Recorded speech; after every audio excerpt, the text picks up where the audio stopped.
Hey, YouTube and Instagram, it's Gordon Miller. And Kisa Miller. how are you doing? So we are live at 5 and wanted to take your questions. We have no questions that we've taken prior to this. So here, I'm going to put my arm around you so we can kind of both get in the frame a little better. How about that? So anyway, if anybody's got any thoughts, we enjoyed the last week's session. Everybody was very supportive and it went really well. So we thought we'd do it again. And any thoughts or ideas, anything you guys would like to know or anything else, just let us know. And I will say that I've had a lot of response before we get started. I had a lot of response positively to our thing last week, and that's great. And so we'll keep everybody posted. I know my wife has been interested in starting her own channel, doing some of her own stuff and things like that. So we'll probably continue these on Friday just to continue to work with everybody and see what everybody's level of interest is. And we got some great viewership. Frankly, I think it was like 30% more viewers than any of the other videos I've ever posted. So thanks a lot. I appreciate that. You know, I'm glad to know I'm not enough. So that's good, you know. That's good. So anyway, but I did want to say before we get started that I did do two things today. If you go to gordonmiller.com and you do book online, then there is the 30-minute session has been added. And then if you DM me and you want to discuss something, then I actually set up a 15-minute item that I can email you the link to. And you know, there's a bunch of you that just want to say hi for whatever reason. So, you know, instead of the $250 for the hour and $125 for the half an hour, you know, if you want to pay $75 and say hi, then I set up a 15-minute thing just for you guys. So, hey, say hi. So anyway, I just wanted to say thanks to everybody for all the support. And if anybody has any questions, then you know, we'll get started on those. And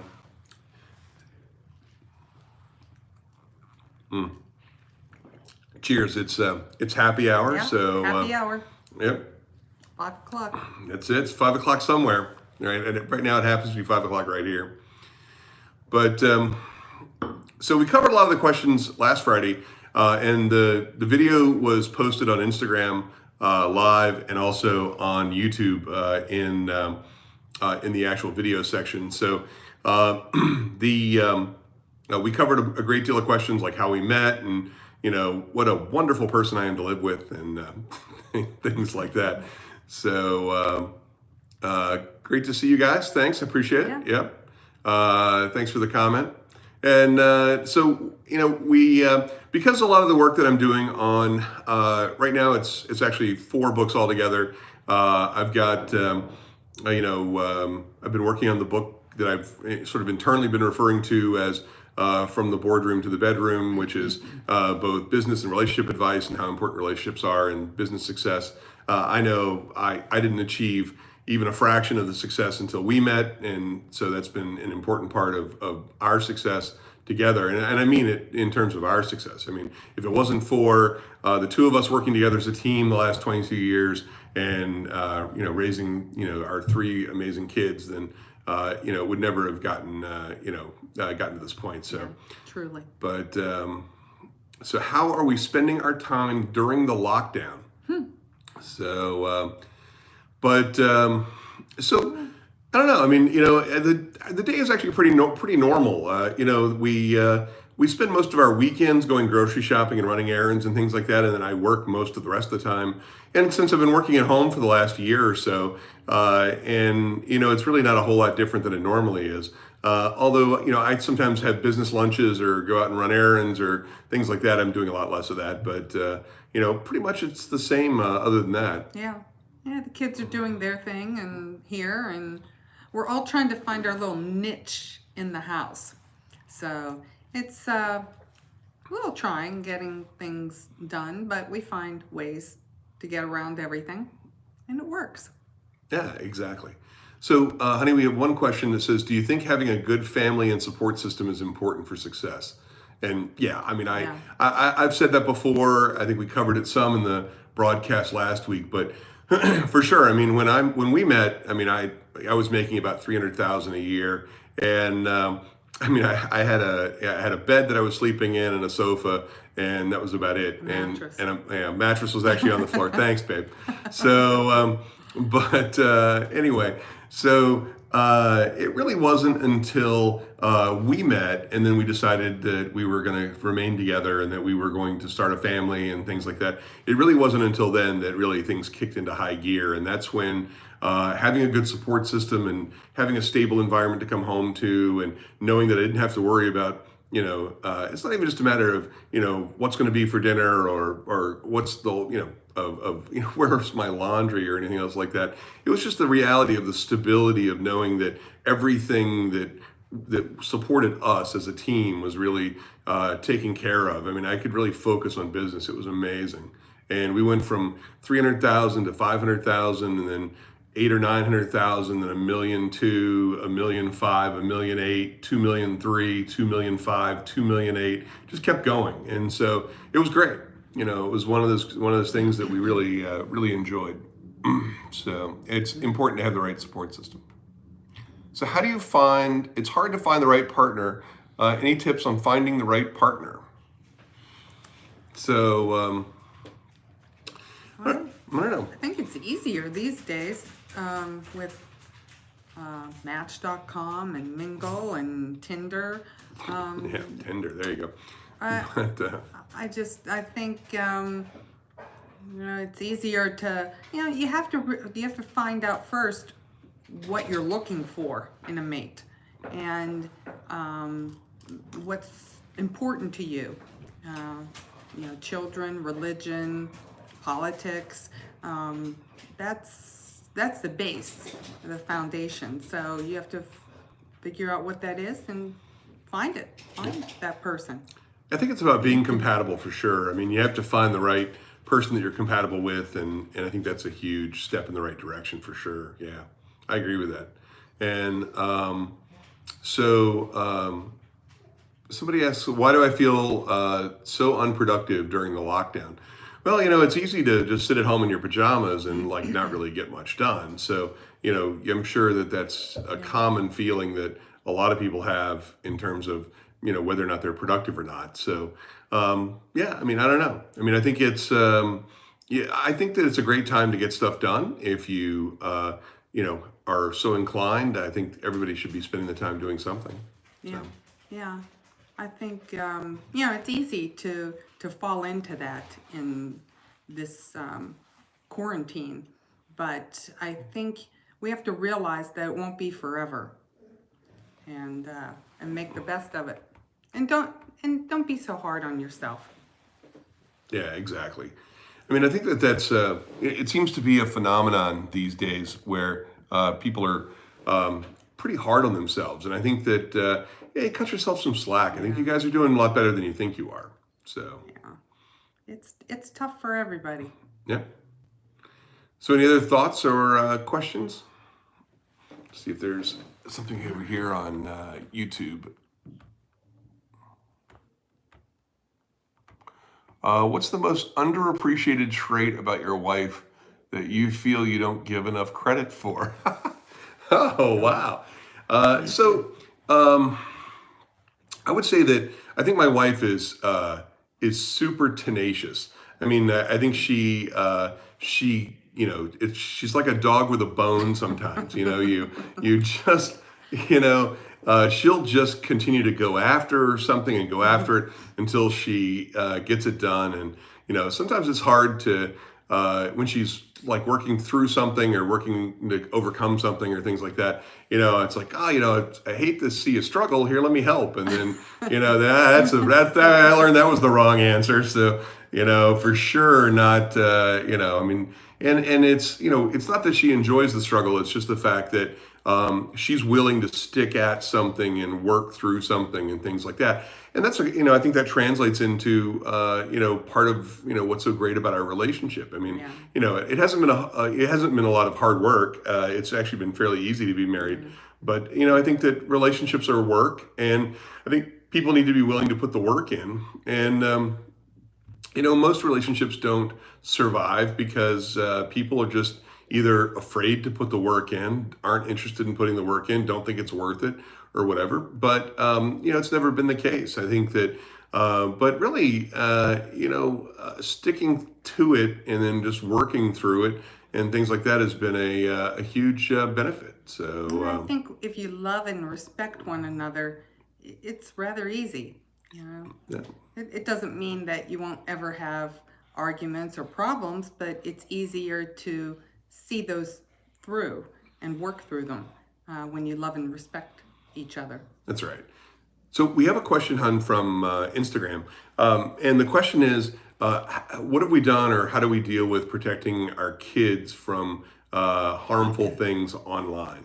And I answered this question in one of my own broadcasts a week or so ago, and I'll just reiterate what that is, and then we'll see what you think. I mean, one of the things that we've both been very keen on is we haven't been very restrictive in that regard. I mean, we haven't locked things down. We don't have software that keeps them from going to evil places on the internet and things like that. And that's because that largely what our job is as parents is to provide the kids a sense of judgment.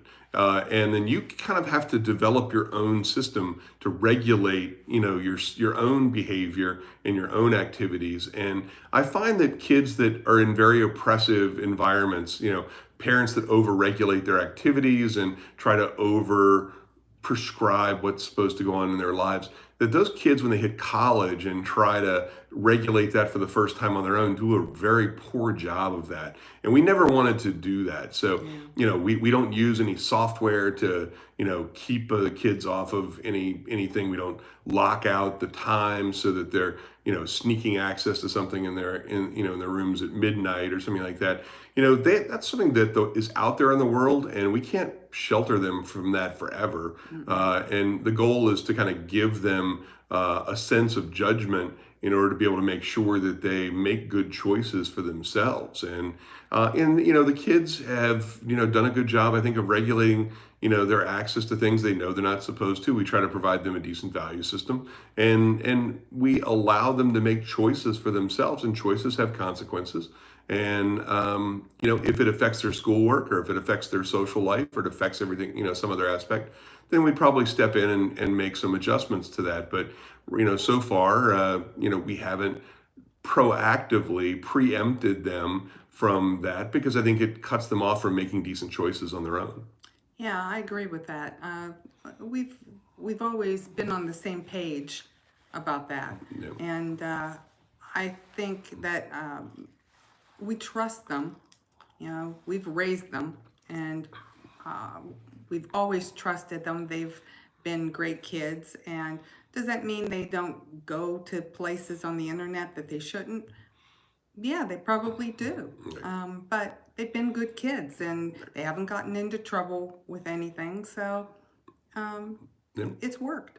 Yeah, exactly. So, parents that I think there's a huge backlash in most cases in kids that are sort of overly regulated, and so it is interesting though. Somebody asked me the other day when I commented on this about well, we have three boys, and so they're 20, 18, and 14 this month, and so somebody said, yeah, well, that's a great attitude, but you didn't have daughters. And, and I was like, well, okay, well, that's a fair point. But then, it's interesting. I got a comment from one of the viewers that follows me on Instagram, and it was an interesting situation. So it's not that I wouldn't trust if we had a daughter. It's the fact that it's a pretty evil world out there. If you're under 18 and female in this world, and the internet can be a pretty egregious place if that's bullying or if that's all sorts of stuff. So, and then, the comment that I got from one of the followers was, it's really not fair to set that double standard if you believe that that was okay for your sons, you should make that okay for your daughters as well. And I I kind of realized, I go, you know what, that's probably true. I mean, even though it's a difficult thing, and there are certainly some dangerous precedents out there for, kids that have committed suicide because other girls in their class are bullying them and things like that. And girls can be awful to each other. I mean, it just is horrible. But, I think at the end of the day, I'd stick by my idea of, making it about a sense of judgment, making sure that the kids developed a strong sense of who they are and a strong sense of judgment. So, Yeah, agreed. yeah.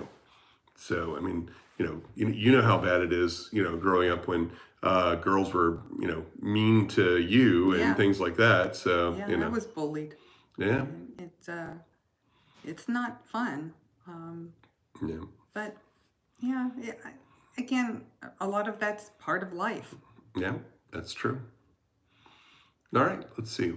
Um, all right, let's see what other questions we got here.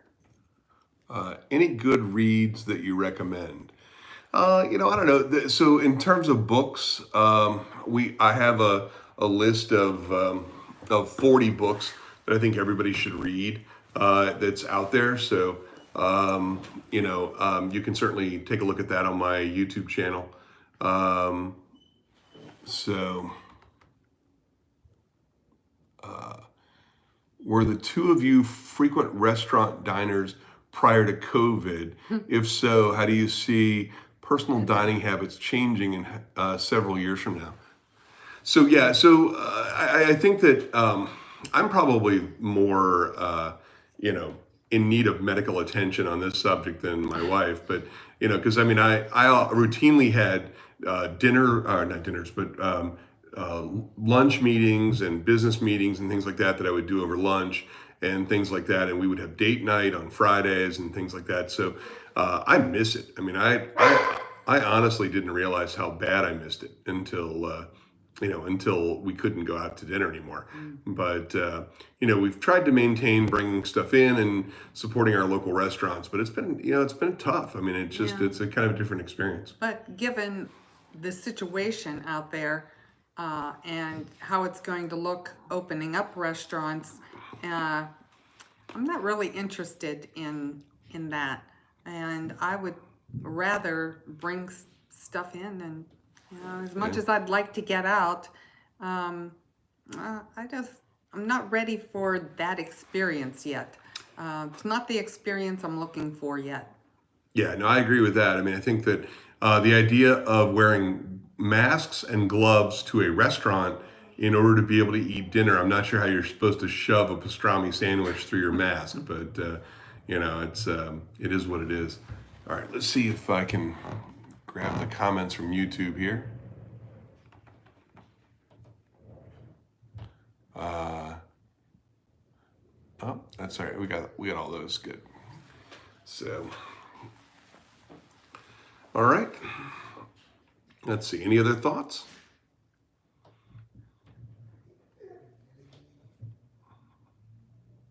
Yeah. Nothing so far.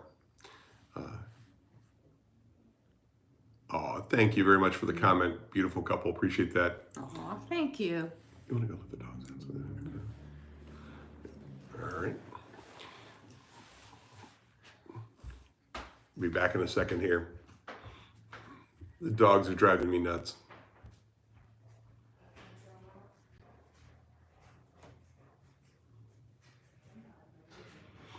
So as far as stocks, I'm not recommending any stocks anymore. I did pretty well recommending Marathon Oil, MRO, and it's up like 60%, so that's good. But it's not something I do all the time. The comment from YouTube is, do you think rich people find it hard to find partners? I think it's hard for anybody to find partners. I mean, the great thing is that when we met, I had almost no money to my name and things like that. The business was just getting off the ground. So, I used to, and I've said this before, people are talking about, one question I got before is, do my wife and I have a prenup? And the answer to that is no. I mean, I was broke when we met, and we were making decent money, but I was still broke. And so any money we've made, if she wants to hit the exit, she's welcome to take half of whatever's there. So, she's responsible in large part for all the success that we've had together. And so, I don't recommend a prenup. I don't recommend going into a marriage or relationship with the idea you're going to get divorced and trying to protect and see how much you can get over on the other person. I understand people have assets to protect and stuff like that, and I get that, but I just don't think that it's worth going into a relationship like that. So, I just don't think that's where the real benefit. It's like, oh babe, I love you, but look, I already have like $1 million, and when you leave for some reason, I'm still going to have $1 million. So, I think that's pretty disingenuous. I think it's a good way to set up to fail. Oh yeah, that's true. Well, let's see. Any stocks to buy? Is it a good time to buy stocks?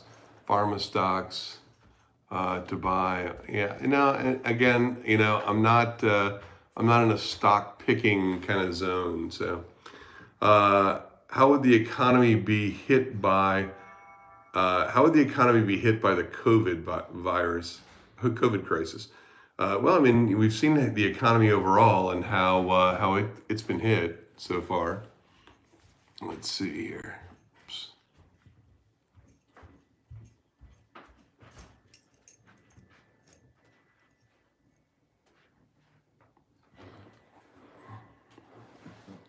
What do I think about Elon Musk baby names? Yeah, I don't know.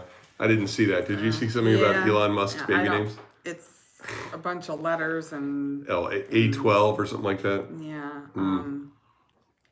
I guess he was going to tell everyone how it was pronounced, but I didn't hear that. Yeah.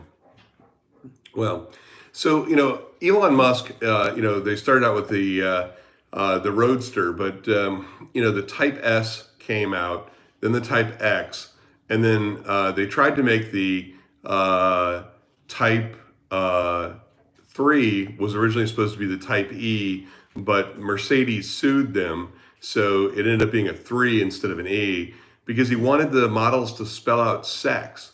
I'm like, come on. I mean, golly day.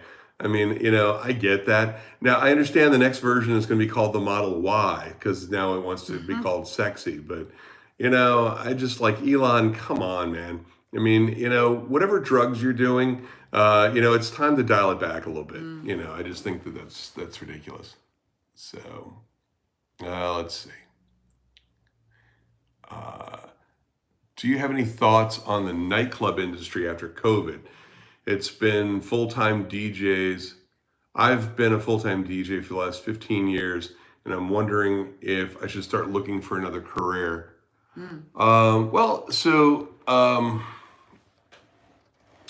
So anyway, so I have some friends in the Las Vegas area that work the various the various festivals out there, and they organize the talent and help produce the shows and stuff like that. And I think the club scene is going to come back with a vengeance. Everybody who hasn't been to the club in like 3 months, it's just going to be ridiculous. So I follow some folks in Miami for the clubs down there, and of course, once everybody gets off lockdown, it's going to be ridiculous. The clubs are going to be busy as all get out. So I don't know that it's going to require any major change in that. But for the time being, I don't know how much longer the lockdown's going to be. So if it's your primary gig, then it's hard to say. Yeah. But yeah, I know I'm looking forward to get out to the club. So I'm just kidding. So sorry about that. The dogs are just being annoying right now. So do I invest in companies as an angel investor? Yeah, I started my first company in 93, my second company in 99, third company in 2004, next company in 2005, and then in 2006, and in 2008, I started investing more in various companies. So, let's see. Why am I resistant to investing in India? Well, I've written on this extensively on Quora, but that's more about there's like 10 things. So, there's the lack of infrastructure, from power and other utilities. There's lack of road infrastructure. There's lack of healthcare infrastructure. There's the corruption of the government. There is lack of enforcement of contracts in the legal system, and it goes on and on and on. So, I mean, there's lots of reasons why. I think, India is ripe for some reform. What would it take for you to change your mind about doing business in India? Frankly, if the entire country of India were all nuked and we started all over, then that'd be great. Or an overthrow of the government there, and the well-meaning people who recognize their issues. And I think I went in my broadcast from like Wednesday. I think I actually covered this, where of the 10 things that I rattled off in that particular video, I was talking about the fact that if the corruption changed, and if the healthcare system improved, and if road infrastructure and power and water, clean water and things like that changed, then some of the other stuff you could live with. But it's just not practical. So, we're trying to take questions about relationships and stuff like that. So I'm not going to continue to answer questions about India or stocks and things like that. So let's see. Is it possible to make a comeback and reinvent yourself at 43, like a new business, and have new direction in life? My birthday is Monday. Always appreciate the videos. Greetings from Miami. Okay, great. Thanks, Christopher.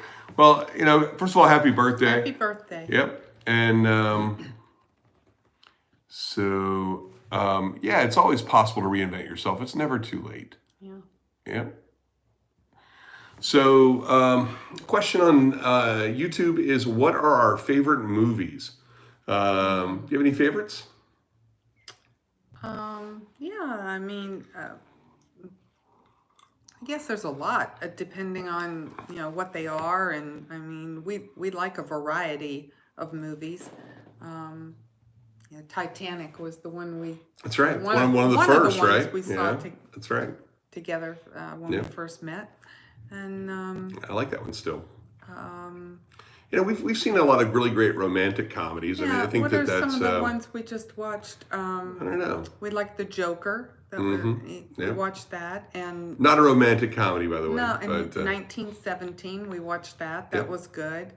Yeah, I was trying to think some of the other new ones that we saw. Yeah, I don't remember. I mean, it's just yeah.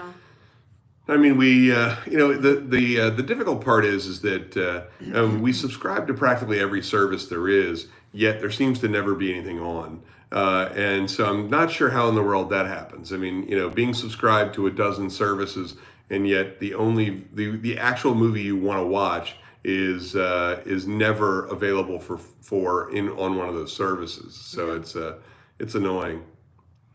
As a 32-year-old single guy weighing 192 pounds and having a good job, what can I do to be attractive to a woman? Well, you're 32 years old and you're single, so I don't know that your weight at 192 pounds is relevant unless you're like 5'2". But just be yourself. Yeah, I mean, be yourself. You don't have to be something else that you're not to attract a woman. You just be yourself, and the right woman will be there, and yeah. Well, actually, how about this question? So, what was the part that attracted you the most to me? What was that? Well, that's a dangerous question a lot. Initially, before we met, I only saw a picture. Right. And I don't know how, but I just got the feeling from head to toe, that, as they say, that tingly feeling that I know not everyone feels, but I did. And I just knew that I never wanted to be without this person in my life. I guess it was just the talking. You know, we talked and talked and talked for hours on Yeah, end that's true. for 4 days. That's right. And I Like I 8 hours the first day, I think, right? Something like yeah, that. Yeah. and I just knew So, that that was what I wanted in a mate. yeah. I Yeah, I think that's it. I mean, I think, it's sense of humor and its yeah, personality and things like that. And you have to connect on a real level. I mean, and that has nothing to do with you being 32. I mean, I've taken this question before on Quora, and where it's like, I'm 20, my boyfriend's 42. Is that okay? Age has nothing to do with it. I mean, it just is a matter of, it has nothing to do with how old you are, or what your weight is. So the fact that you're 32 or 192 pounds means nothing. Yeah, as long as you connect and you're on the same page, yeah, yeah, that's all you need. exactly. All right. So, do women like when a guy has a sense of humor? Yes. Yeah, how do you develop a sense of humor? So, well, I don't know how you develop one. I mean, I don't know. Either you have a sense of humor or you Yeah, don't. I don't know. We're both just, I mean, I was always a silly person growing up. And you were too. And I I got in trouble for being a silly person in class, frankly, but I think, and I think that's what keeps you young. Yeah. I'm still silly. My Okay. kids are embarrassed by me, and but I think it keeps you young. And I don't know. I mean, I think you just have to let go. You just have Yep. to not care about what people think and be silly, and That's right. don't worry about it. Hashtag zero fucks given. So it's, Yeah. you just can't care about what other people think. No. And in terms of a sense of humor, so I've written about this in a number of answers, and mentioned it in various broadcasts. But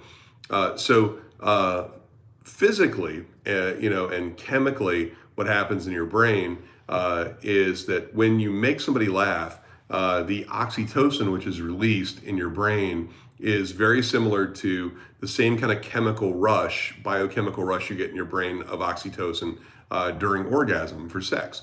And so the reality is that you create that same kind of mental stimulation that people get addicted to pretty easily. They're like, wow, that was a great hit of oxytocin, and people get addicted to that feeling. So when you develop your sense of humor, you can certainly continue to have that kind of impact on people emotionally, and sort of with brain chemistry and things like that. Yeah. So Yeah. and you get to keep your clothes on in public that way. So Yeah, that's and good. it just is, that is just needed. I Yeah. just you need to be like that at least once a day. So the question is do you think respect is the most important thing in a relationship? I do. Yes. Yeah, for sure. Yes. Without a doubt. I mean, I don't think you can grow or have longevity if you don't have respect for one another. and more important than that, it's not just respect for her and things like that, but you have to have enough respect for yourself too, Oh, yeah. to be able Yeah. to First participate in and that foremost. relationship. So if you don't have any respect for yourself, then you can't expect the other person in the relationship to have respect for you. Or to give that That's right. to you. That's right.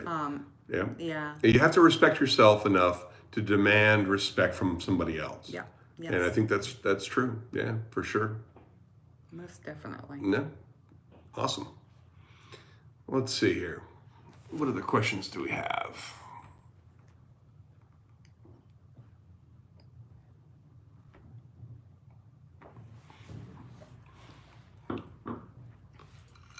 All right, no other questions. It's a slow day today. Yeah. We usually have several times this number of people logging in, probably because I didn't advance You didn't get the advance info. notice? And not enough, I guess. So, what do I think about hookup culture, one night stands, and the new age dating scenarios? Is it corroding relationships? Yeah. So, I Yeah. mean, I think for me, I think one of the questions I saw on Quora earlier today was, what app should I delete from my phone or something like that? And so I think that there is a it's in your question. I mean, you talk about hookup culture. I mean, anybody who has the app Tinder on their phone should pretty much delete it. I mean, I just think that you're propagating a situation where you're not really fully investing in the benefit for any kind of long-term relationships. And there's nothing wrong with, having friends and having sex and things like that. If But that's what you want, right, if that's all you sure, want right. But in a relationship, that's fine. of course, but I mean, I think a string of one night stands and just increasing your body count, I think doesn't really do a whole lot for being in a relationship. I think it erodes the value that you put on having a relationship, and I think that's important. I think that you really do long-term damage by simply just driving up your body count. Yeah. So. Do I fancy buying some property for development in the UK? So, no, I'm not a property guy. I don't like property. I don't like real estate deals at all. It takes way too much capital, takes way too much time. It's illiquid. There's a bunch of different reasons for that. As a single man with no children, should I avoid single mothers? So I posted about this earlier this week, and I happen to have a great deal of respect for single mothers. I think it is the hardest thing and I actually had a call with somebody today that is working on trying to build solutions for single mothers. And I respect that. I mean, they're working 2 or 3 jobs. They have to choose between, and they're usually shitty jobs. And they're choosing between having to feed their kids or feed themselves, and how they do that. I think they struggle in some enormous way on that. It bothers me actually that there aren't, I mean, where's the father in all this? I mean, the father, contributes his 30 seconds of activity to the DNA and then has a child, and then he's gone. And then, that person is left to deal with that for the rest of their lives. And the mothers are there to pick up the pieces. And I think it's tragic. I think that, there needs to be more opportunities for single mothers. Yeah. Yeah, definitely. But I don't think you stay away from single mothers as a single man with no children. No, I think there's a lot. They have a lot to offer too. Yeah, I think it's I have a number of followers who have reached out who are single parents, and they say it's hard to find the right kind of person. It's because for them it has to be a package deal. I mean, as great as the individual single mothers might be, a lot of guys don't want to raise somebody else's kid and things like that. I think that's it's pretty horrible. But I mean, I understand that. I mean, if a guy doesn't want to raise somebody else's kid, I get that. But I still think that there's an opportunity. I don't think you should stay away from them. I think you just have to be willing to accept the package deal. Yeah. So, let's see. Bad decisions make bad adults, likely related to intelligence. Just look at us. Yeah, I don't know about bad decisions and low intelligence and stuff like that. I think that people make mistakes, and I don't think you can put the blame on people like that. So No, there are a lot of intelligent people that make bad decisions as well. So the question is now from Instagram, what do we think about arranged marriages, and especially the style that they happen in India? Not a big fan. Yeah, Not so a big fan. we both have friends that have been part of arranged marriages, and It's pretty ghastly, actually. I mean, I don't know of a single one that's worked out very No. well for either of, actually, well, for the guy, it kind of works out because he does whatever the hell he wants to do. But, Yeah, but you know, that's that's fine. I mean, that doesn't that's you don't that's one level of it. right. And but a marriage isn't going to survive on that. Yeah. And I just I think that it just is not going to work. I mean, you have to there's a process that couples must go through to in dating and or courting, and if you don't have that process, and you don't, and plus there's something to the old adage of being attracted to somebody. First, you're attracted to them for whatever aspect of that you're attracted to, and then it builds from there. And you have to go through that process to be successful in marriage.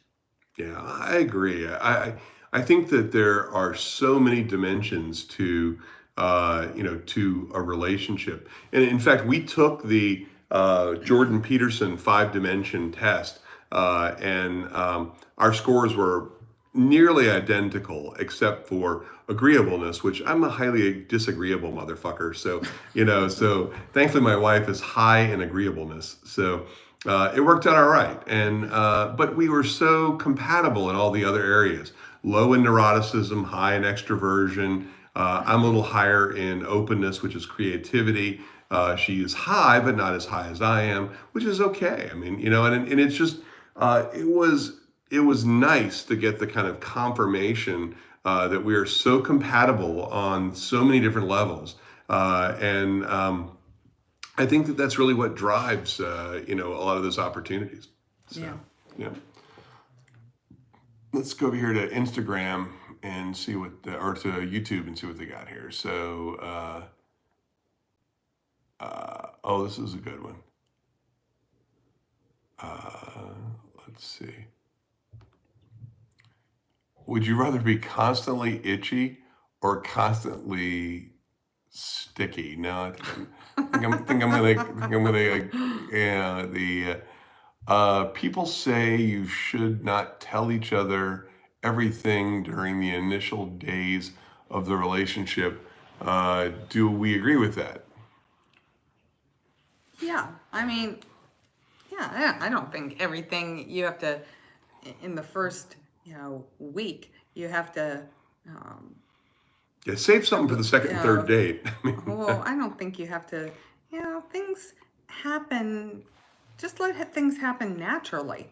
Um, if if it's somebody that you see being in your life, for the long haul, then you're going to have time to.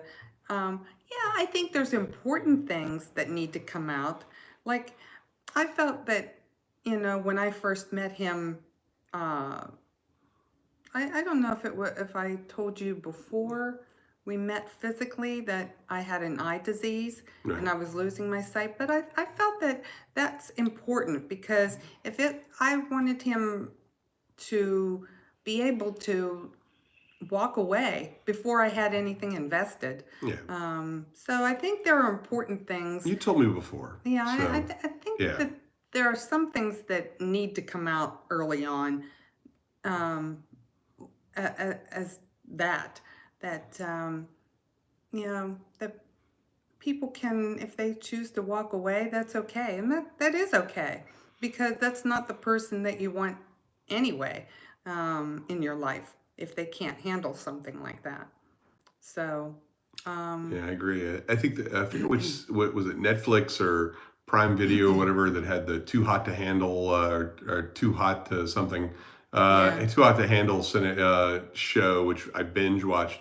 The one guy failed to disclose that he had been with other guys, which of course Oh, was that was Love is Blind. Oh, Love is Blind. So Love is Blind on Netflix, was, he had failed to disclose that he had been with other guys, and that was a deal breaker for her. one of the But he girls. didn't tell her until after he had Well, until after he had proposed. proposed, right? And then the other one was, she'd had a child and was afraid to tell, the other guy. That was in Too Hot to Handle, I think. And No, that it was was also love. well, No, actually, no, it was in Too Hot to Handle, yeah, I think. And so, but of course he didn't care about, her having a kid, so it didn't matter. But I mean, there are really key things that you kind of have to get to at some point before the relationship gets kind of too far downrange. But yeah. so the next question we have from YouTube is, what do we think of China's one-child policy? So, I mean, I don't know. Yeah, I think that's sad.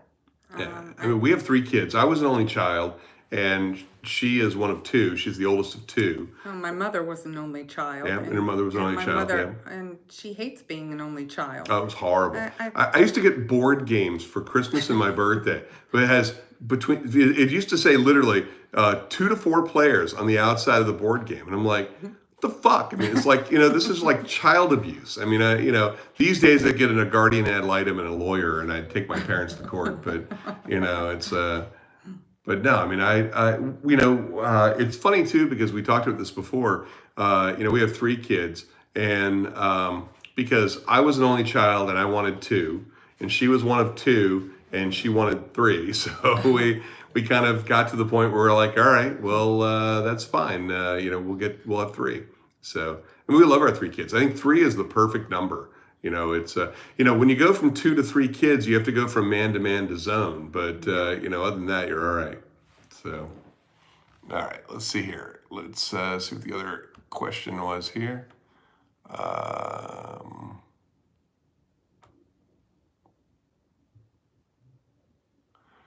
People say you should not tell each other. And initially, that was the other question. Yeah, that's right. Got it. So let's see. Let's go back to this. How do I know that I've found the one? And so, my father gave me great advice before I met my wife, and it was, find somebody who loves your ass to death, and I think you really can tell in terms of, it's about being all in. I mean, when somebody's all in or not. I mean, if somebody's kind of pulling back or holding back or whatever, then they're not all in. So you were all in from day one. So yeah. Yeah. I don't. You just. I think yeah. Yeah. My dad always used to say, "Actions speak louder than words." So if the actions are there, and if the words are there and are followed up with the actions, yeah, that's a keeper. Yeah, exactly. So it's all about the actions. Let's see. Given the mortality rate of COVID-19, do you think the length of quarantine was an overreaction? Look at the state of the economy. Well, trying to take more relationship questions, but I've actually been of the opinion that we should do one of 2 things. You should either lock everybody down for 30 days, do grocery delivery only, and shoot on site for anybody else outside of the house. Or you should open the economy up and let as many people die as are going to die, and then just don't let the economy get destroyed. But, I think that we are where we are with this sort of flattening the curve issue. My problem is that the flattening the curve issue was designed to minimize the number of admissions to the hospital. So the same number of people or even more people died over a longer period of time. Flattening the curve was about reducing the demand on responses for hospitals. Right. It wasn't about saving lives. Anybody who thinks that flattening the curve was about saving lives hasn't literally done the math. Because if you do the math, you realize that's not it at all. Right. So, is it a good idea to talk about religion, politics, and other touchy issues on the first date? Yeah, Yeah. I think so. Yeah. Yeah. You Better knock that bitch out of there Well, as soon as I you feel can. like There. if it's brought out in the first date and it's something that you are not comfortable with, and or it's not a person that you care to be with, um, then you know right away, and you don't get emotionally involved, and you can walk away.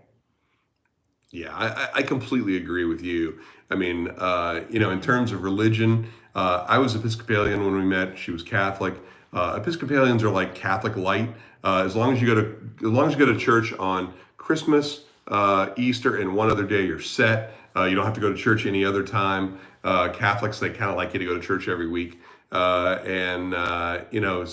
I finally made the conversion in 2012. I had a buddy of mine in 2011 who would not let it go. He's like, "Look, dude, you've been married all this time, and your wife's Catholic. Do her a favor and do the conversion and become Catholic." And so it really was a huge impact on our family at the time. It was the right choice at the right time. And I kind of wish I had done it actually earlier. I don't think I've ever told you that, but I wish I had actually gone through the process when we first met, and I think it would have been a huge change. But in terms of politics, I'm fiscally conservative, but socially liberal, which means I prefer if the government didn't spend more money than we take in. Kind of like right now, spending $2 trillion on stimulus bullshit that is self-created, but whatever. And then socially liberal means I'm not going to tell you what to do in your bedroom if you don't tell me what I can do in mine. So my wife is more progressive than that, or more liberal than that, but. And we actually don't talk about politics much. No. When I will say that, because I don't know if my mother-in-law is logged on or not, but I considered for a while wearing my Trump 2016 T-shirt to Thanksgiving after Trump won in November that year, understanding that my mother-in-law was not a huge fan of Trump. But then I was encouraged by my wife not to be an asshole, so it was good. So I didn't do that. But religion, politics, and other touchy subjects. One of the things that I do want to say right now, because we only have about 8 minutes left before Instagram's going to cut us off. One of the things I think is important to talk about, which I think I'm sure you have a perspective on this too. The important thing that I think couples need to talk about early on, like literally first date kind of stuff, is two things. One is what your career aspirations are, or what the whole landscape of opportunity looks like, and what your relationship with family is like. Yeah. So my first wife was very competitive, wanted to have her own career, was going to check the box with one kid, and that was about it. And I couldn't, that really just wasn't the thing for me. And I know you had, you were married before, and your husband was not about that either. So Didn't want children. Yeah. Yeah, and that was very important to me. I think those kind of things you have to talk about, and you need to figure that out right away. That was mistakes we both made in our first marriages. Yeah, that should have been ironed out before we got married. That's right. Yeah. Well, and it's funny too. So for me, I had 4 things on my checklist that my future wife had to have. So the 4 things. So one is, my first wife did not want to take my name. We actually we were applying for the marriage license, and she did not, they said, okay, well, in Virginia, there's an extra form, to file when you change your name. And my wife to be was like, well, I'm not going to change my name. And I'm like, excuse me? So that was an expectation that I simply had. The ironic thing is that my last name was already Miller, and my wife's name was already Miller as well. So we didn't work that out, but it is hilarious that kind of checked that box. My ex-wife also borrowed my car and wrecked it. And so because of my wife's eye disease and things like that, although she drove when we first met, and I think my fondest memory is still teaching to drive stick shift in the Miata, in the 95 Miata, in the at the Corporate Research Center in That was fun. Blacksburg, and things like that. And you drove all the way to your parents' house from Blacksburg and things like that. It was great, Yeah. and all by yourself. And but I didn't want my wife to be like borrowing my shit and wrecking my cars. And so now, once we had kids and things like that, she hasn't driven. So I get to drive everywhere. So that's perfect. Took my name, doesn't drive my cars. It's just The really, perfect wife. it was, you were the perfect wife. I mean, you're just amazing that way. And so it's all pretty funny, but it's been great. So let's see here. And you wanted to stay home with the kids, which was the third one. You wanted to be a mom, and you wanted more than one kid. Which is an awesome responsibility to take on. I mean, we've had a great division of resources here, and Yeah. I mean, you've been the perfect mother to our three wonderful kids, and you've been a great wife and things like that. So It's been great. yeah. All right. Let's see what we got here. Does sexual compatibility matter in a relationship? All right. Well, we got about 3 minutes left before they cut us off, but on Instagram. But I think it's really important. I think that people that are talking about waiting until they get married to have sex. I think you guys are in for a huge disappointment because I think that it has to click. I mean, the relationship has to operate on multiple levels, and one level, clearly there's a physical component. Yeah. And if you guys don't click on that level, if it just isn't really rewarding, then you're just setting yourself up for a problem. Yeah, I agree. Yeah. And you won't get to other levels. That's right, exactly. Yeah, I mean, emotional and physical intimacy are all important and all that, but if the relationship can't really survive if there isn't a good, strong physical component to that. So I think it's a really important part. Yeah, agree. All right, so big discussion in our family. 14-year-old son wants to go to a larger public high school starting freshman year. Mom and dad want him to stay in a smaller Christian school. We're wrestling with this. Autonomy versus giving him more structured guidance. Any suggestion? So, Our go ahead. our children have all gone to a larger school, and it depends on the child. Some children are not going to do well in larger, because you have to realize that larger schools have larger classes, and some children don't do as well in larger classes. They're not getting the individualized help that they need. So if your son, it doesn't matter if he gets individualized care or help, then I think he would do fine. It just depends on the child. Yeah. So we have about a minute and a half left on Instagram before you're going to leave us. The cutoff on Instagram. Now you can cut over to YouTube, and we will continue to answer the questions that are on there. We have about a minute left before Instagram leaves. So there are two things here. Do we think that it's important to have a partner who is as intelligent as you are, or in the same kind of category? And I think it's really true. I mean, I do. I mean, I've often said, I mean, I've taken different assessments. The range of my IQ is still between 128 for the basic assessment, 148 for the mixed and balanced one, and then 178 on the Ravens assessment. And my wife's IQ is way up there. The kids are stupid smart, and thanks to the fact that we have this kind of genetic, predisposition to that. So it's an opportunity, and I think you need to find somebody that's, you're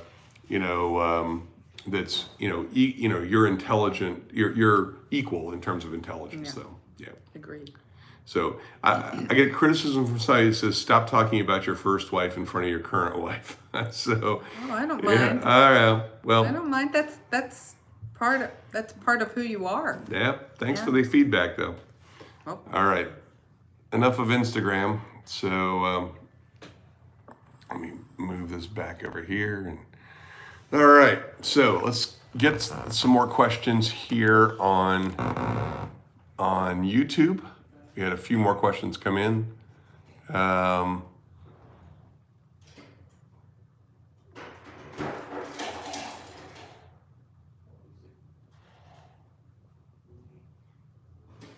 Let's see. All right, let's see.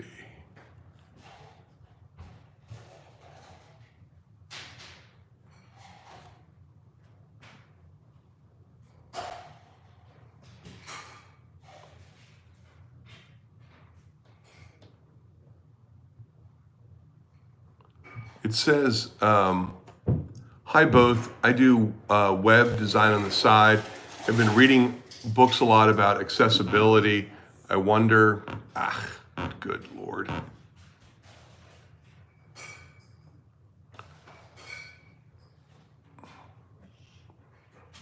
I wonder what areas of everyday life are surprisingly hard for blind people. Tools, machines you have to use, etc. yeah. It can be challenging at times. Um, I have to rely on other people.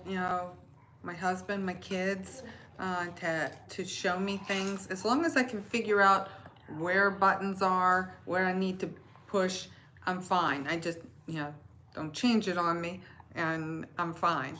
Um, but yeah, you manage to adapt to your environment. Yeah.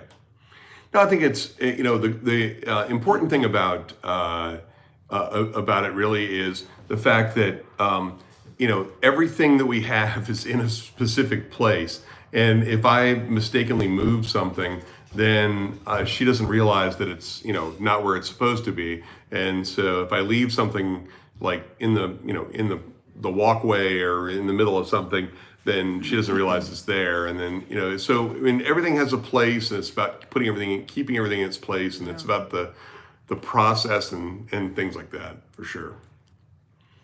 All right, let's see.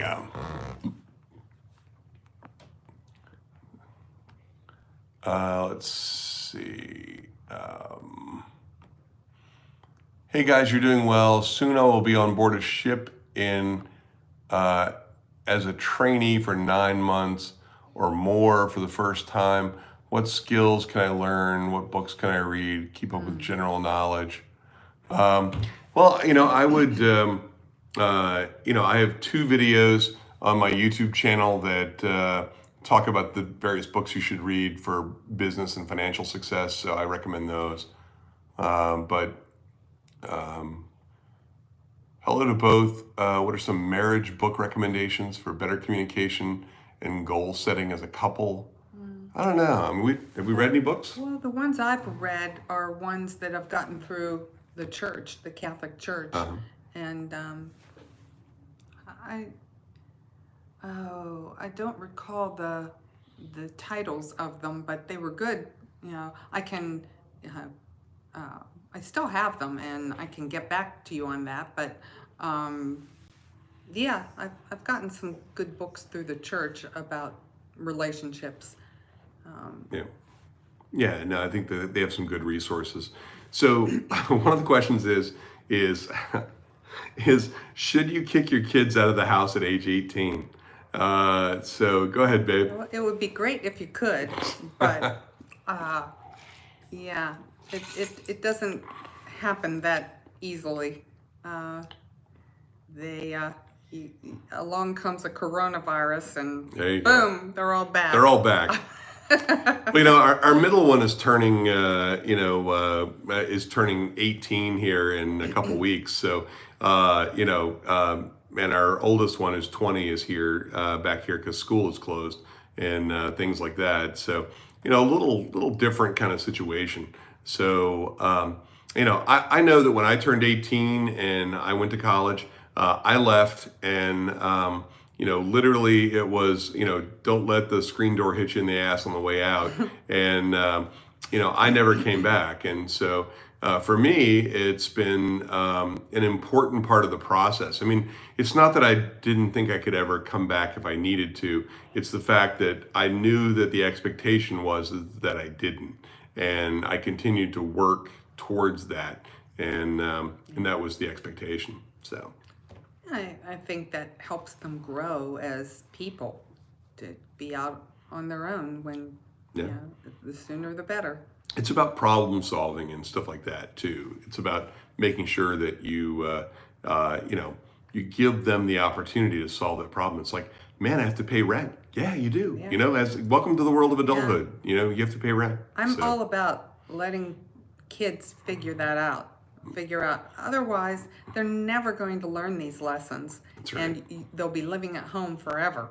Well, it's like the question we took earlier about judgment and helping them to develop their own sense of judgment or their own sense of what their capabilities are or things like that. You also have to help them develop their own sense of responsibility by, paying your bills and working hard and getting things done is all just part of life. I mean, welcome to the world of being an adult. Part of success is failure. You can't succeed until you fail. That's true. And you can't grow until you fail. It's true. No, I think you have to let your kids, most parents want to be their kid's friend and they want to protect them from failing. And I think you have to let them fail and let them experience the consequence. Does that mean that my son needs to not pay his rent and get kicked out? Maybe. Yeah, sure. I mean, if he did something stupid with his rent, like buy a new laptop instead of paying rent, yeah, kick that motherfucker out. Yeah, those are life lessons Yeah. that have to be learned. And if you're there to pick up the pieces and give him the rent money, that doesn't teach him anything. That's true. It doesn't teach him how to manage his money. That's true. So, all right, let's see what else we got here. We got a lot of good questions here. I always like the YouTube questions. They're pretty good here. So it says, I will say about accessibility on the website that it is in dire straits. Yeah, for sure it's not very well supported. Gordon is so great at giving genuine compliments, something to learn for me. I can give them, but people might take them insincere, but can never accept them. Well, thanks. I mean, thanks for the compliment. I mean, in terms of, giving genuine compliments and again, that goes back to the thing about respect. I mean, we respect each other and we respect our roles and both our relationship and that in our family and stuff like that. So, the compliments that I give are completely genuine. So, yeah. We're the same way with our children too. Yeah, of course. All right, so let's see here. What else was there?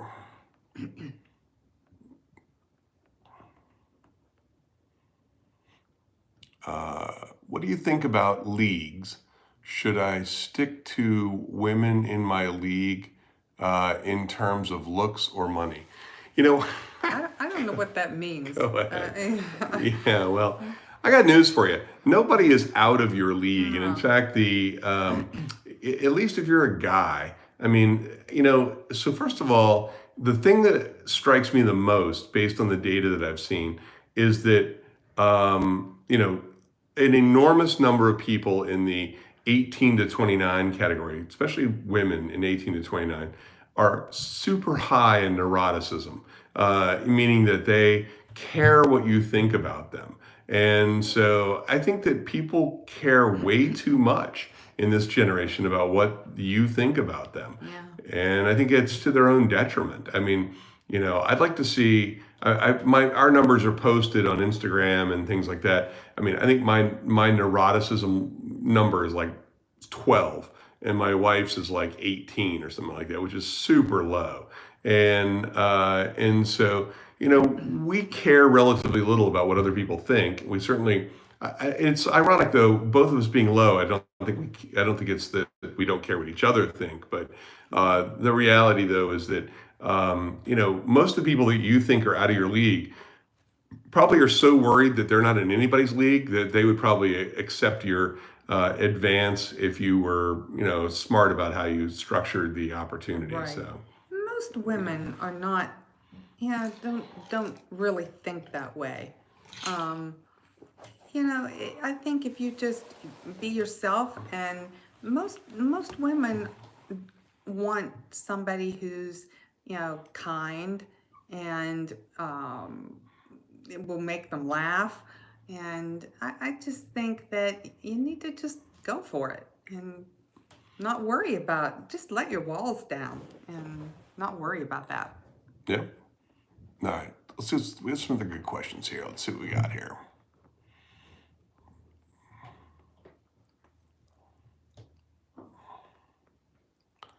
What can I do to meet more women? Where can I look for women to date?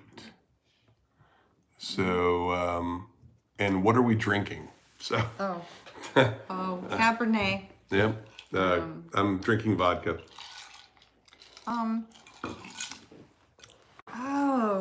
How do we meet people? Well, there's, like we said before, there's lots of online dating apps, but I just think, there's, a lot of places that, you can. I'm a huge fan of the grocery store.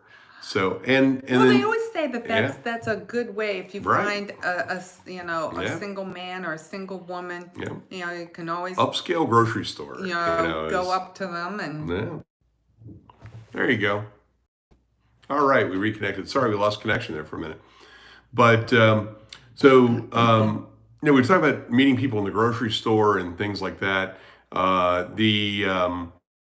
Upscale grocery stores are always a good thing. I always think church is actually a great place. I mean, there are activities for definitely. adults and things like that. I think you find some really decent people there. Yeah, I think so. Yeah. Good place. All right, let's see what else we got here in questions. All right.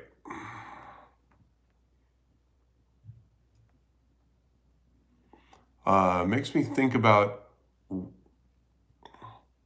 road layouts while blind. My grandma was deaf and she was hit by a bike and she was moved to the city. Possibly easier for blind people to live in the countryside. So, because she was hit by a bike in the city. Yeah. But you went through the whole training thing. So, I don't know. I mean, the city also offers some other advantages of having a lot of stuff right there. I think there's give and take, both, country, city. I mean, for me, I've never lived in, a city, where I think it would be better for me where, I mean, especially if I were to live on my own, it would be better to be able to have everything just walking distance. Right. That would be helpful. Yeah. But I do see the downside of that, like your grandmother who got hit. She was deaf too instead of blind. So at least when you're blind, you use your cane, and so people know that you're blind. And they use my hearing. Right. Exactly. So, there's a downside to everything. So. Yep. Yeah. Okay, let's see what else we got here. We're gonna wrap it up too because we got to figure out what we're doing for dinner. So let's see here. What do you think about dating women at work in the age of Me Too? Is it too risky, or does being a colleague mess up the chemistry? Are ethics important in a relationship? I don't think it's even a Me Too thing. I just think that, if if a relationship, if you start dating somebody at work and it doesn't go well and you break up, and what happens? You still have to work together. That's tough. That's tough. So I don't know. I think that's an individual choice. Yeah. Yeah, no, I think that, the old saying of, don't shit where you eat is a pretty decent, mantra to live by. I mean, I think you're asking for trouble if you end up dating somebody at the office. I think you can pretty much kiss that job goodbye, because if you're a guy and you are dating somebody else in the office, you expose yourself to so much liability, in that you're going to be the one who's going to be gone, not the other person. So, and then you don't get a positive recommendation either. So from a career standpoint, it's a pretty bad move overall. Yeah. So, and it's hard to meet people because everybody's working so hard, and I get that, but still, it says personality, sense of humor, intelligence, all these matter, but initially women are attracted to looks and beauty.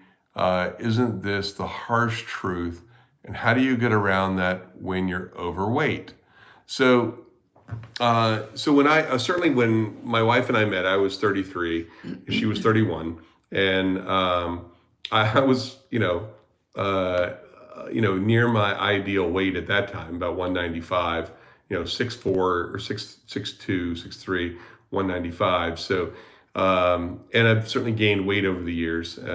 People talk about my wife, being legally blind, and does she know how fat I am? And of course, her response I always thought was classic, as, you can tell everybody that, I may be blind, but, I haven't lost the use of both arms. So, at least for me, I get the fact that, I'm overweight, and things like that. But, I think that if you're starting out a relationship and you're overweight, I think you have to, your personality and sense of humor and a bunch of other stuff play an important role in that. And I do think you can overcome that with the right person.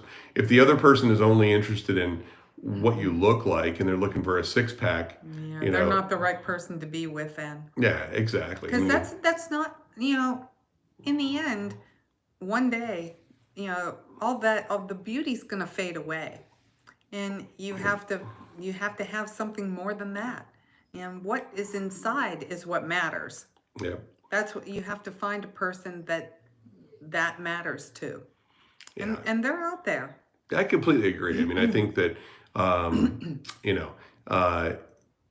before COVID lockdown, I had lost a great deal of weight and was making really good progress and things like that. And I'll get back to that after I can get back to the gym and get back to swimming 5 days a week. But, the reality is that, eventually as you get older, in your 50s and 60s and 70s, it's less about whatever your physical appearance is and more about the quality of the relationship anyway. But you do have to at least have a decent shot at starting that relationship early on. Yeah. So. And you better have something deeper than just looks, with the person. Yeah. Exactly. I mean, because beauty fades, and especially if they're in a car accident and they're horribly disfigured or whatever. Yeah, so, and none of that should matter. Right. So, well, look, it's we're now 20 minutes after 6. We got to feed the family and feed the pups. So I want to say thanks to everybody. I really do. We try not to go too long on these, but I wanted to make sure we got to most of the questions. You can follow me on Instagram at Instagram/Gordon.Miller, and DM me your questions. We're going live Monday, Wednesday, and Friday at 5 o'clock. So live at 5, and that's Eastern time or -4 GMT. And so my wife is going to continue to join me for as long as she can put up with me on Fridays, and we'll do this. Whole, our date night is, kind of screwed during the whole thing. So why not Date night. do our new date night ritual with you guys, we each get to enjoy an adult beverage and get to spend some time Get with to you talk guys. to you all. Yeah, we get to spend some time with you guys. So, but thanks for the questions. I really do appreciate that. I hope it helps, in your pursuit. Life is a journey, not a destination. So, hopefully along the way on your journey, this has been helpful. So, Yeah, good luck out there. yeah, thanks, and thanks for all the positive comments. So you can like. You can subscribe, and so smash that like button to help the YouTube algorithm. But we're not monetizing anything here. There's you're not watching any ads. You're not. We're not. I have no books to sell yet. I have no program to sell. So there's nothing that we're offering you except our time, and we appreciate all the support that we get from everybody. Thank you all so much. Thank you so much. Yep. Thanks for watching. Yep. See you.